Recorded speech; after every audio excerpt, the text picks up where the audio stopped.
Madame, Monsieur, bonsoir et bienvenue dans le 20h de TFM. Dans l'actualité de ce lundi, mercredi, à haut risque à la place de la Nation. Après le M2D, le M23 appelle à une grande manifestation à la même place. Mercredi 23 juin, le M23 va célébrer les 10 ans du mouvement. Les mouvements Y en a marre et Fouta Tampi annoncent un grand rassemblement à Fouta. Les deux organisations vont porter plainte contre les nervis identifiés lors de la tournée du chef de l'État dans le Nord. Grève de 72 heures du SAES, des professeurs sont menacés de mort par des étudiants. Des étudiants formellement identifiés seront convoqués par les autorités universitaires. Le syndicat autonome de l'enseignement supérieur compte mener le combat jusqu'au bout. Dégel entre Dakar et Conakry, les commerçants guinéens établis à Dakar se réjouissent de la réouverture des frontières annoncée. La situation ne pouvait pas perdurer tant le manque à gagner est important, selon les vendeurs de fruits à Sandiniéry. Et puis place à la musique. Après la pause forcée, le spectacle reprend ses droits. Plusieurs concerts sont annoncés ce soir à l'occasion de la fête de la musique.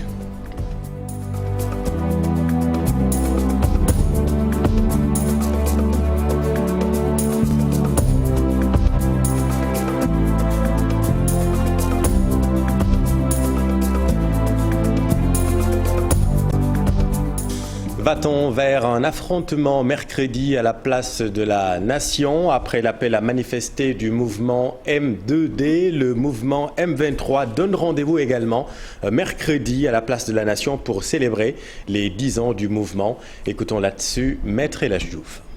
Un peu de choses. Donc il y a un devoir de rappel historique. Absolument. Pour que nul n'en ignore. Il faut que ces jeunes qu'on manipule aujourd'hui sache véritablement ce qui s'est passé, qui s'est donné pour sa patrie, qui s'est sacrifié, quels sont ces hommes et ces femmes de valeur qui se sont battus pour dire non à l'inacceptable, non au tripatouillage de la Constitution. C'est maintenu que tout le monde s'y rende. Que tous les Sénégalais, je lance un appel à l'ensemble du peuple sénégalais, parce que 10 ans, ça se fête. Et le mouvement M2D également appelle à manifester mercredi 23 juin à la place de la Nation. Y en a marre et Fouta Tampi annoncent des actions judiciaires au plan national et international contre les nervis identifiés au Fouta. Une délégation de Fouta Tampi a rendu visite cet après-midi à Y en a marre à son siège. Les deux organisations annoncent un grand rassemblement prochainement au Fouta. Vous entendrez au cours de nos prochaines éditions le coordonnateur de Y en a marre, Aliou Sané. En politique, revenons toujours sur la tournée controversée du chef de l'État au Fouta. Tournée réussie selon la majorité. Pour l'opposition, le chef de l'État s'est trompé dans le choix des priorités dans le Nord. Voyons tout cela avec Alassane Ba et Youssou Barro.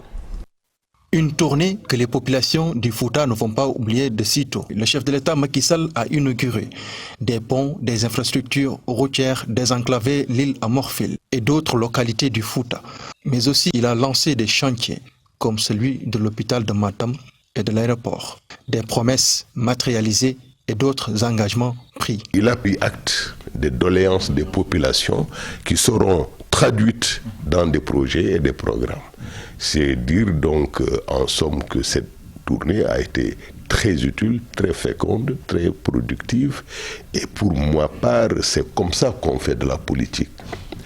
La politique, dans le concept du président Macky Sall, c'est deux choses. Le culte du terrain, c'est-à-dire être sur le terrain, et la proximité avec les populations. Pour le porte-parole de Gëm Sa Bopp, Cette tournée est plus que politique qu'économique. Vu le nombre de militants qui ont été rassemblés, vu le nombre de responsables qui ont organisé des démonstrations de force, l'accent économique a été totalement tué. Cela ne voudrait aucunement dire que sur le plan économique, il n'y a aucune réalisation dans le nord du pays. Au contraire, il y a eu des réalisations.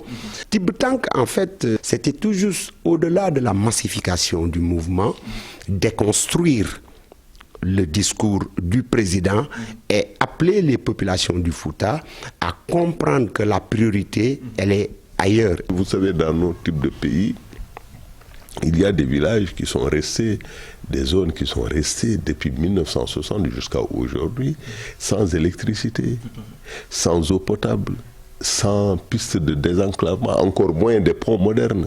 Et donc, si un chef d'État, en rupture avec ce qui se faisait, vient réaliser ça, évidemment, on ne peut pas empêcher les populations de lui manifester leur gratitude, également leur reconnaissance. Eladji Hamidou Kassé est convaincu d'une chose, le chef de l'État bénéficie toujours de la confiance des populations du Fouta, contrairement au discours véhiculé par bon nombre de Sénégalais. Ces mobilisations ont montré qu'en réalité, le président conserve intacte sa popularité.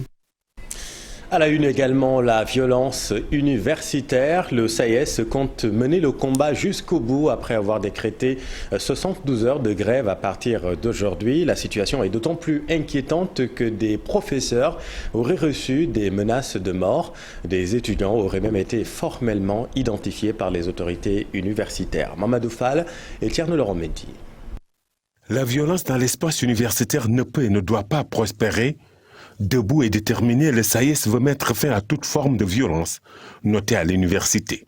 Les professeurs n'en reviennent pas, des menaces ont été proférées à leur égard. Nous avons même constaté que certains collègues ont reçu des menaces de mort, ont reçu des insultes. Moi-même, que je suis coordinateur, j'ai eu à voir ces messages-là de mes propres yeux. Un autre collègue qui faisait cours s'est vu arracher un micro.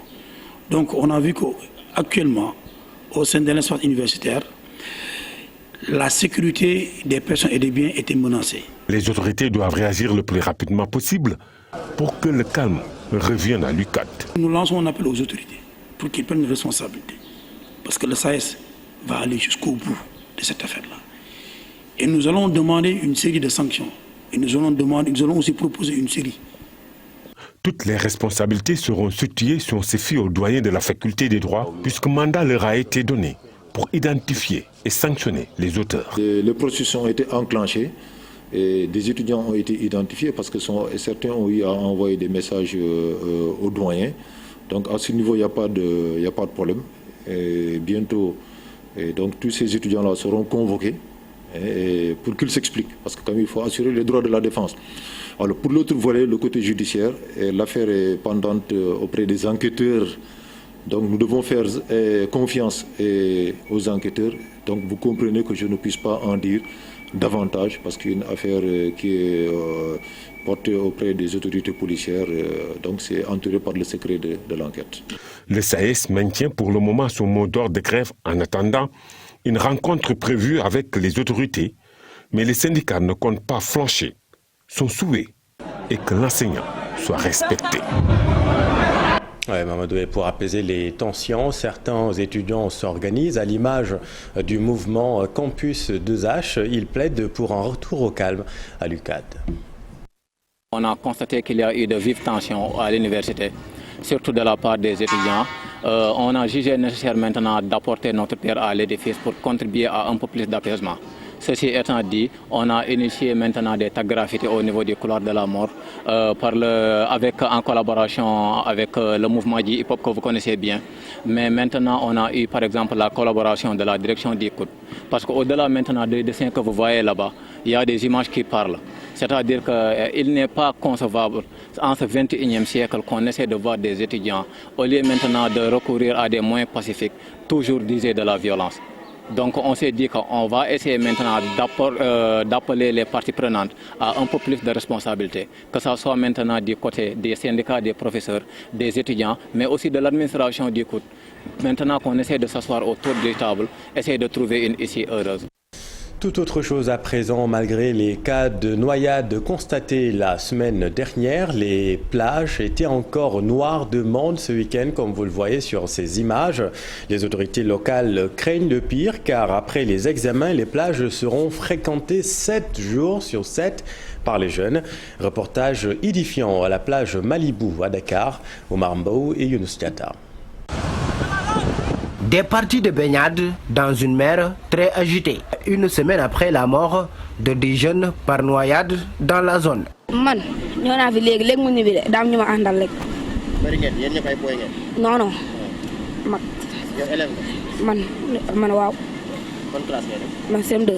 Parmi les personnes décédées, une est amie avec cet adolescent. Il est venu avec son groupe, il se jette dans la mer sans retenue. Je viens dans la plage ici pour faire du plaisir, quoi. Oui. Se baigner aussi. Oui, oui, oui. À côté, des sapeurs-pompiers bien équipés veillent au grand.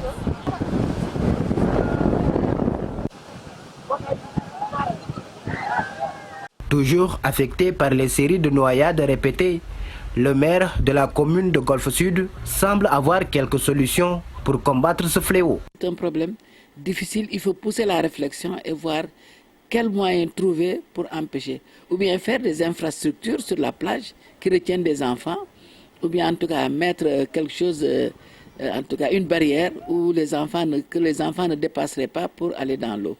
En tout cas, c'est des réflexions qu'il faut faire. Nous avons une réunion mardi avec le gouverneur. On verra ce qu'on va arrêter, mais il faut qu'on trouve des solutions pour éviter quand même, parce que déjà, nous sommes à 39 noyades et les vacances n'ont pas encore commencé. Dès que les examens seront terminés, tout le monde va se ruer vers la plage. Et là, ça va être la catastrophe. Pour l'heure, les riverains continuent de fréquenter Malibu, une plage très dangereuse. Merci Omar, et restons dans l'environnement maritime avec cette image captivante, une baleine piégée entre les filets dérivants. Le cétacé a été repéré par les pêcheurs de Tchouriba à 10 km au sud du Cap Manuel. Sa vie est menacée si rien n'est fait. Le SOS de Océanium. Nous avons reçu des images d'un filet dérivant qui a capturé une baleine. La baleine est vivante et elle est en train d'essayer de se débarrasser du filet. Malheureusement, l'expérience montre qu'en général, la baleine finit par se fatiguer et se noyer. Cette opération a été signalée à Tchouriba, donc à 10 km au sud du Cap Manuel de Dakar. Cette baleine et ce filet dérivant se dirigeaient vers la zone de Mbour. Nous demandons à tous les pêcheurs sénégalais qui sont partout au Sénégal que s'ils voient cette baleine avec ce filet dérivant, s'ils appellent l'Océanium, les équipes de plongeurs de l'Océanium vont partir pour libérer la baleine avant qu'elle ne meure. Voilà, le SOS est donc lancé. Rappelons que le cétacé a été repéré par des pêcheurs de Tchouriba à 10 km au sud du Cap Manuel. Sur le front du coronavirus, retenez que 38 Covid+ sont déclarés aujourd'hui et 7 patients développent la forme grave de la maladie. Atelier sous-régional sur la communication des risques et engagement communautaire. Selon les spécialistes, l'adhésion vaccinale contre la Covid passe par la lutte contre l'infodémie. Cet engagement communautaire est la deuxième phase d'une riposte multisectorielle entamée il y a cela quelques jours. Compte rendu Maïmouna Ndiaye et Amadouba. Ils sont venus des 14 régions du Sénégal. Ces relais communautaires viennent acquérir de nouvelles connaissances pour faire face à la pandémie Covid-19. Les évaluations, nos évaluations et les évaluations de l'ensemble des autres intervenants ont montré que c'est une composante qui nécessite d'être appuyée fortement et qui nécessite une attention particulière. Donc au niveau de notre organisation, en collaboration avec d'autres partenaires, nous avons développer un plan régional. Et dans ce plan régional, il y a le renforcement des capacités des acteurs chargés de la communication au niveau de santé. Cette implication va prendre en compte la tendance actuelle. Dans la riposte, les stratégies de lutte ne changent pas. Mais en tout état de cause, ce qui est important, que nous soyons dans une tendance baissière assez confirmée, les stratégies de riposte restent maintenues. Et les dispositifs de lutte contre la Covid-19 aussi restent maintenus. Nos capacités listières restent aujourd'hui plus que jamais renforcées. L'oxygène, le système d'oxygène au Sénégal reste plus que jamais renforcé. Donc nous devons tout le temps rester sous pied de guerre, puisque nous sommes toujours dans une guerre contre la Covid-19. Une autre question, la réticence des populations à la vaccination. Sur ce point, une meilleure sensibilisation s'impose. Sur la question des vaccins, nous sommes en train de renforcer la communication pour permettre aux gens d'être davantage sensibilisés, parce qu'il n'y en aura jamais assez. Nous continuons de le faire en rapport avec le service national de l'éducation et de l'information pour la santé, mais aussi avec tous nos services qui sont déconcentrés. Et d'ailleurs, je dois le dire, lors d'une de nos dernières réunions, M. le ministre avait demandé à l'ensemble des gouverneurs de pouvoir procéder au niveau de chaque région à l'élaboration d'un plan de communication, parce qu'il faut davantage impliquer la communauté, il faut davantage impliquer les populations. Cet atelier est la seconde phase d'un engagement communautaire. Il cible 6 pays, dont le Sénégal. Merci Maimouna. Bambali a désormais son hôpital financé sur fonds propres par l'international Sadio Mané. L'inauguration a eu lieu hier. Le Lion a eu droit à un accueil de rockstar à son village natal, Bakary Konté et Kali Diamé. Voilà, super. L'inauguration a eu lieu en présence des populations venant de toutes les localités de la Casamance, des autorités administratives, entre autres sportifs. L'infrastructure a coûté 350 millions de nos francs. C'est avec une joie incommensurable que je me trouve parmi vous ce matin. Ma fierté est grande d'être ici à Bambali pour inaugurer cet hôpital acquis grâce à vous et pour vous.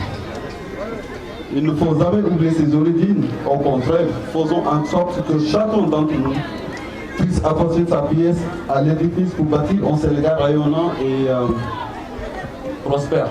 L'international sénégalais Sadio Mané précise que ce bijou est mis à la disposition de toutes les populations du Boudié, voire de toute la région, et annonce la réalisation d'une autre infrastructure. Cet hôpital est pour toute la population du Boudié, toute la région de Sédou, j'allais dire tout le Sénégal. D'ailleurs, les techniciens du département de la santé ne vont pas tarder à prendre le relais pour assurer le suivi afin d'offrir un service adéquat en grand bonheur des patients et toute la population. Chers compatriotes, je vous informe aussi de la pose de la première pierre d'une station d'essence à Bambali dans les prochaines semaines grâce au concours de...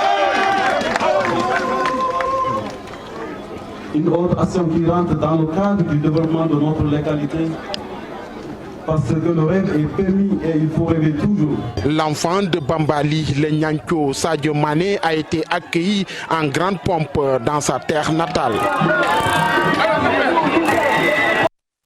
Merci beaucoup Bakary. Tout autre chose à présent, au départ du général Jean-Baptiste Tine, le président Macky Sall ne tolérerait plus des failles sécuritaires.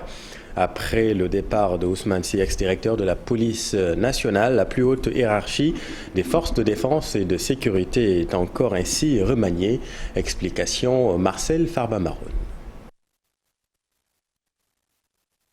Nouvelle décision forte de Macky Sall concernant les forces de défense et de sécurité. Après quelques départs comme celui du capitaine Oumar Touré ou encore du désormais ex-directeur de la police nationale Ousmane Sy, remplacé en avril 2021 par Seydou Bokariag, le chef de l'État a procédé au limogeage de celui qui était alors le haut commandant de la gendarmerie, le général Jean-Baptiste Tine. Un limogeage qui serait lié à celui du capitaine Touré, ce dernier étant accusé d'avoir violé les règles de l'éthique régissant sa profession dans l'affaire dont il était chargé de rédiger les PV, à savoir celle relative à Adji Sarr et Ousmane Sonko. Il est ainsi reproché au général Tine d'avoir traîné les pieds quant à la sanction à appliquer à l'encontre du capitaine Touré. Aussi, ce limogeage sonne une nouvelle fois comme une des conséquences des failles sécuritaires notées lors des émeutes de mars dernier, période durant laquelle des postes de police et de gendarmerie avaient notamment été attaqués.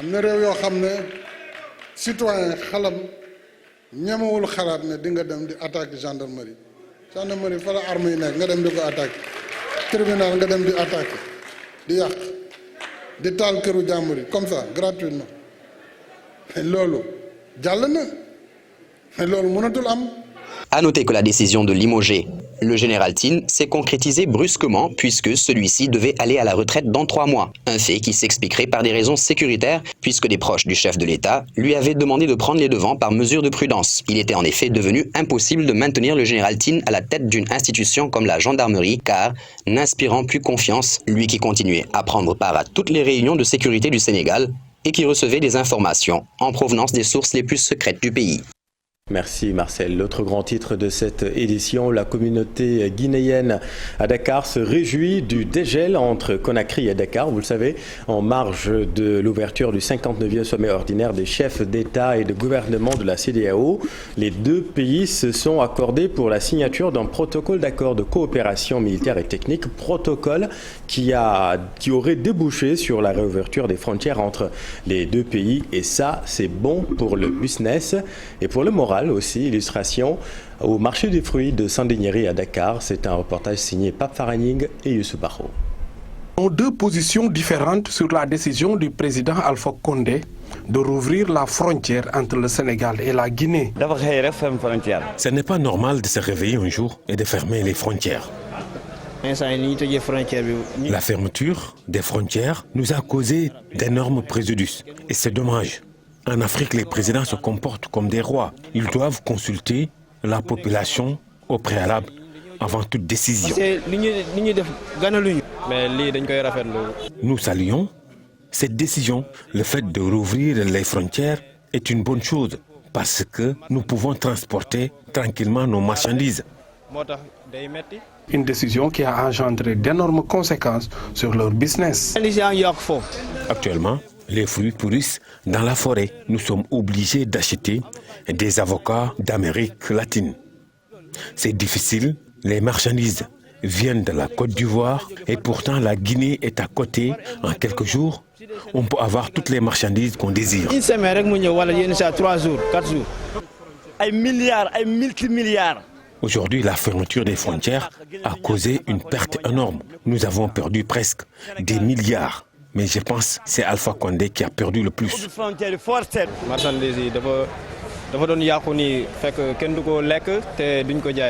La fermeture a aussi impacté les prix des fruits. C'est vraiment dommage qu'on constate que des marchandises pourrissent actuellement en Guinée. Il y a une période, le prix de l'avocat est à 4 000, voire même 5 000 francs le kilo. C'est à cause de la fermeture des frontières. Le prix du kilogramme de l'ananas coûte 1 000 francs et cela est très cher. Si en Guinée, on avait ouvert les frontières, le prix va baisser. Je pense donc avec cette décision, nous allons constater le prix des kilogrammes de l'ananas baisser. Malgré l'annonce de l'ouverture des frontières par le président Alpha Condé après 9 mois de fermeture, les Guinéens établis à Dakar ne décollèrent pas à cause des pertes énormes qu'ils ont subies.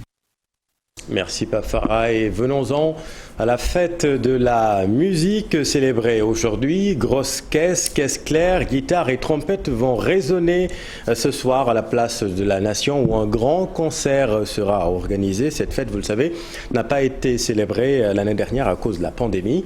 Et pour encourager la création et donner un coup de pouce aux acteurs culturels, le ministre de tutelle annonce la mise en place d'un fonds de garantie. Mamadou Ndiaye et Amadou Ba.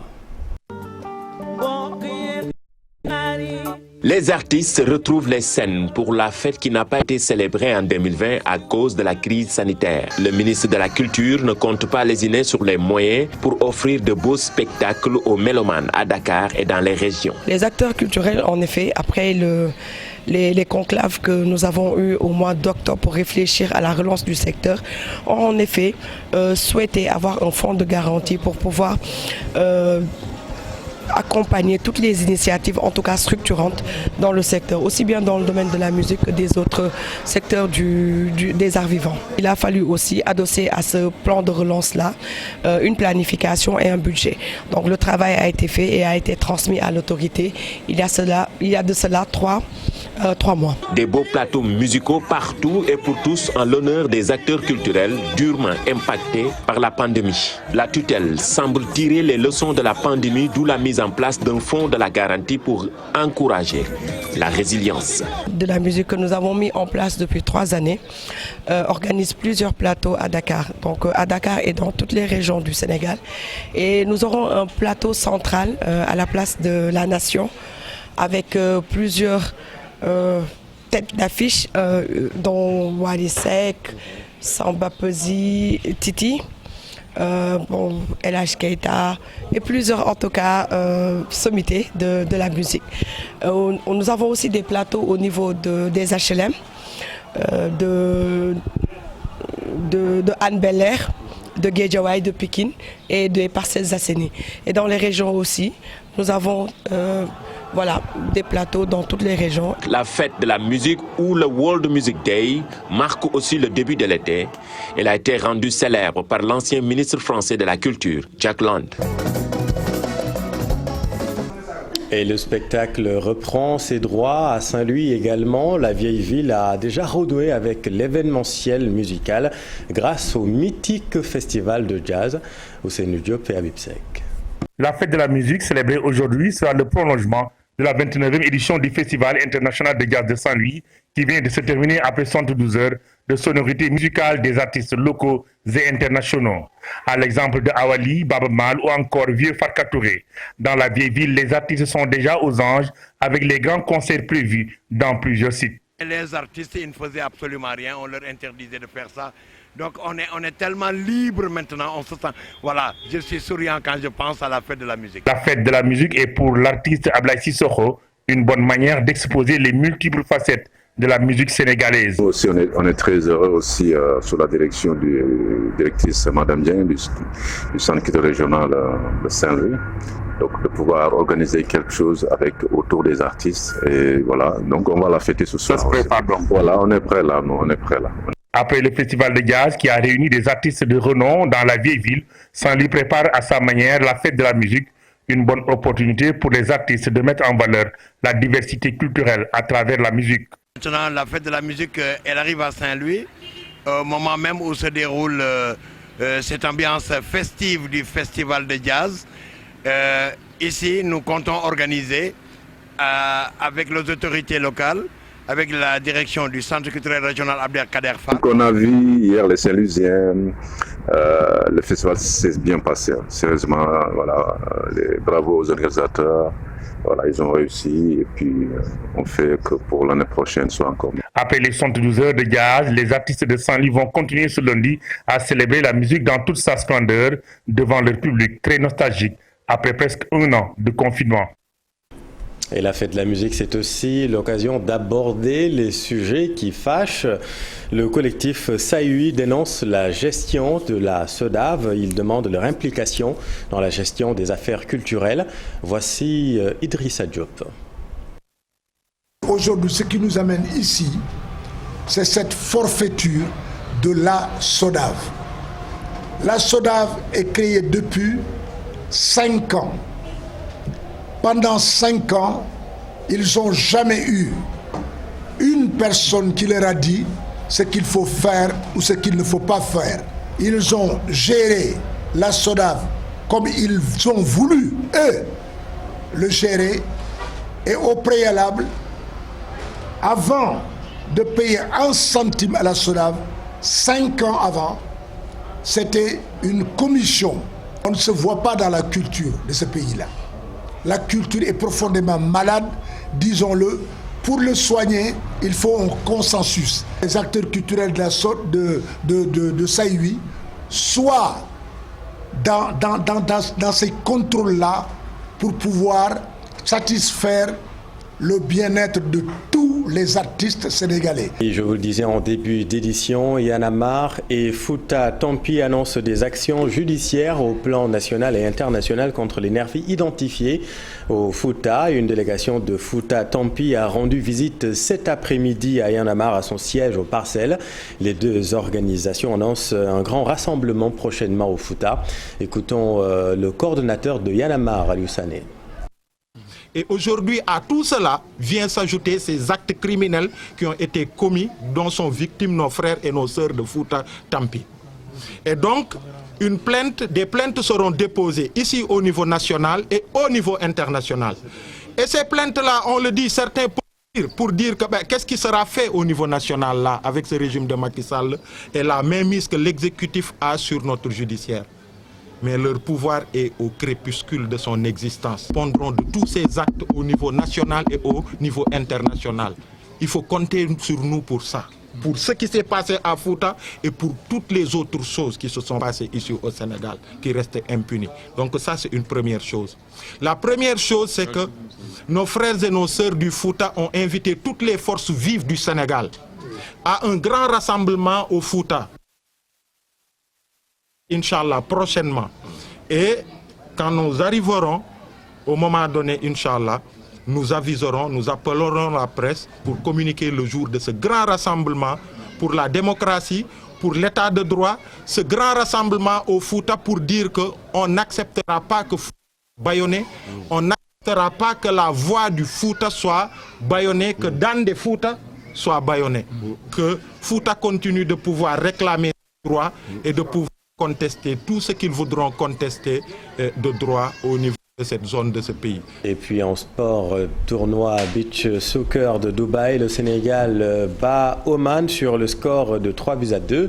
Les buts sénégalais sont signés Ibrahima Baldé, Pape Mar Diop et Jean Ninou Diatta. Les Lions vont effectuer leur deuxième sortie ce mercredi à 18h face aux Émirats Arabes Unis. Et puis football, 21e journée Ligue 1 à domicile, l'AS Pikine bat Nyari Tali, une victoire qui maintient les Pikinois dans la course au titre et enfonce ainsi NGB vers la relégation. Cher Sadibou Diarra et Amadou Ba. La logique respectée dans le choc des extrêmes entre l'AS Pikine et Nyari Tali. La délivrance pour les Pikinois est toutefois intervenue qu'à la 86e minute. Une victoire qui renforce le rêve de titre du club de la banlieue, actuel dauphin au classement. Parce que les garçons ont fait ce qu'il fallait. Moi, je les avais préparés à tout ça. Donc, c'est Nyari Tali, ils cherchent des points. Si vous voyez leurs 5 derniers matchs, ils n'ont pas perdu. Donc, voilà. Maintenant, je pense que aujourd'hui, les garçons ont fait ce qu'il fallait. On a marqué tardivement, mais c'était bon. On a gagné. Maintenant, on a un match en retard. Et puis, voilà, on verra. Maintenant, je sais que voilà, ça va être dur jusqu'à la fin. Et puis, c'est bien d'être dans ce tempo. Hein. Le spectre de la relégation guette Nyari Tali. Cette nouvelle défaite cantonne un peu plus l'équipe dans la zone rouge. Mais malheureusement pour nous, on a perdu le match. Donc, il reste des journées à jouer. On va continuer à travailler et essayer de relever le défi. Donc rien n'est encore fait. Hein. En plus que les équipes Gorée a perdu, Mboupoulou a perdu. Donc toujours on maintient la même cadence. Il y a un écart de 4 points sur 5 matchs. Tout est possible. Le match aux forts enjeux sportifs entre deux clubs populaires n'a pu échapper à des incidents regrettables. Le commissaire de match a été témoin oculaire et auditif de tout ce qui s'est passé. Il a même filmé, par moments je l'ai vu. Donc nous on ne crée rien parce qu'on n'a absolument rien fait. On n'est pas fauté sur ce fait-là. Et pas plus qu'on a là été dernièrement. Donc on n'a rien à se reprocher. Et on va se donner aussi les moyens de faire en sorte que la sécurité soit encore plus assurée, mais également qu'on ne soit pas toujours victime d'incidents de cette sorte-là. À 5 journées de la fin de la Ligue 1, les faux pas sont interdits à de nombreux clubs pour atteindre leurs objectifs. L'AS Pikine, 39 points et un match en retard, vise le sacre. Nyari Tali, avant-dernier au classement, à 5 points du premier non relégable, cherche le maintien.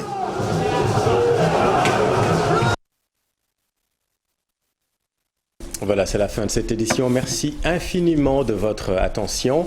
L'info continue et je vous laisse entre de bonnes mains, celle de Binta Diallo avec vous ce soir. Au menu, le forum.